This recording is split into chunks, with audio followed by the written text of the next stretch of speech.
These are the treasure houses of an ancient desert kingdom, a land the size of Western Europe, where rainfall is a near miracle and oil flows like water. The world's largest oil reserves are here in Saudi Arabia, so it's hardly surprising that a gallon of petrol costs less than 2 shillings. Cheap maybe, but there's no one-way route to luxury living in this scorching corner of the earth.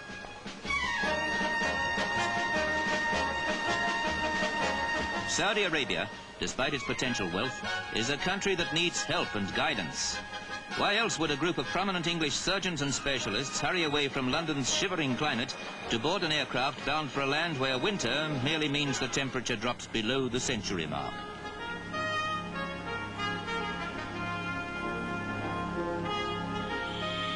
Organized by the International Cultural Exchange, the visit is designed to advise and encourage the still inadequate Saudi medical service, and whether it's a hospital in London or the capital Riyadh, the urgency for expert attention is just as great. Perhaps more so here, where there are no qualified heart, plastic, chest or neurosurgeons. Such is the desperate need of a people who live alongside almost unimaginable riches.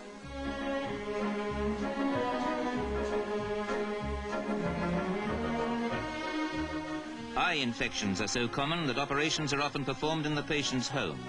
Many sufferers can be cured if treated at an earlier stage, and for one young Arab prince, examination by an English specialist may prevent the tragedy of blindness.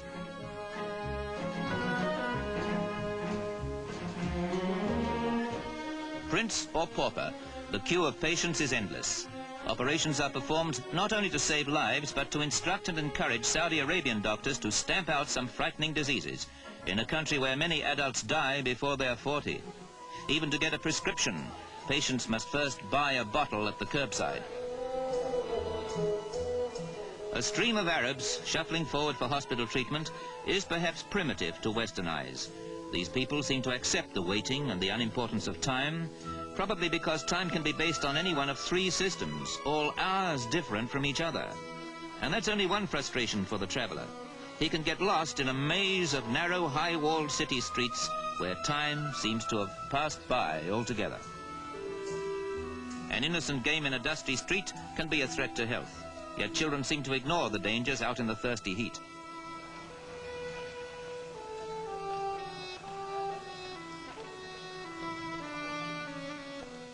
But no, this tour back into history and legend is jolted forward into the 20th century by the sight of Saudi Arabia's latest landmark, the TV studios.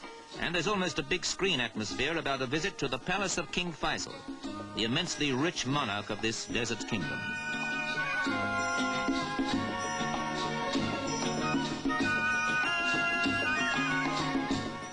Today, the man who has absolute power over his 5 million subjects is meeting the doctors who have come to help his people.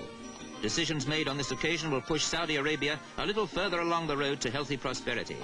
But the Bedouins, who now go by lorry instead of camel, still eke out a frugal existence from the unfriendly desert, as they've done for centuries.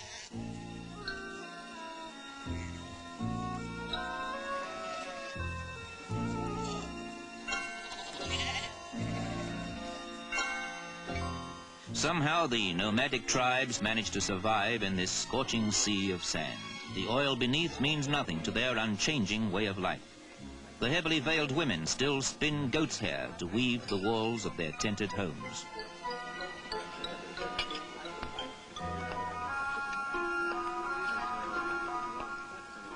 The Bedouins are a fierce, proud people, often resisting attempts at resettlement. They wander across an uncharted wilderness, ignoring the extremes of temperature.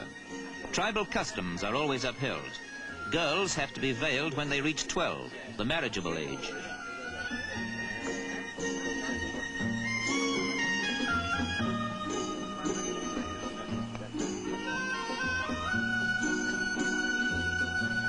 There is, of course, the high-style Bedouin life tasted by the off-duty doctors. Wines and spirits are forbidden in the country, so coffee takes on the importance of a pre-feast aperitif. Drinking goes on until a little shake of the empty cup signifies enough.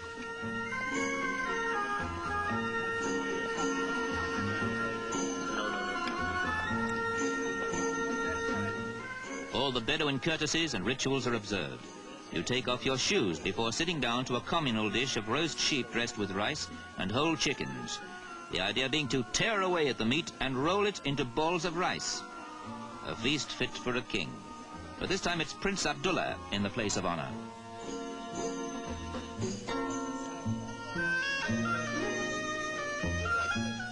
It's difficult to imagine how the wealth from oil could possibly reshape the lives of these desert nomads. The goat market is much the same as it was in the days when the whole country was just a blank on the map.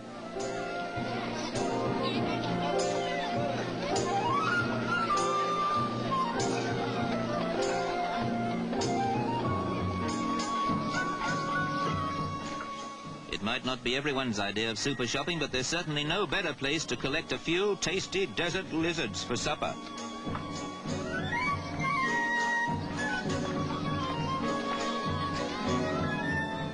Saudi Arabia cannot ignore or escape the domination of the desert, yet there are isolated places where it blossoms into jungle lushness. An oasis like this, carefully irrigated, can produce root crops and a rich date harvest.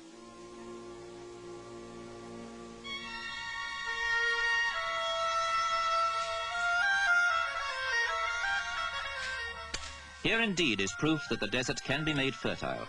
It's a favorite site for tribes who pitch their tents in such unexpected greenery. Some even build small huts for a longer escape from the open desert.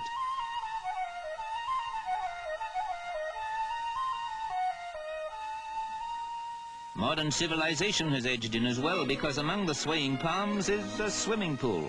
And that's no mirage.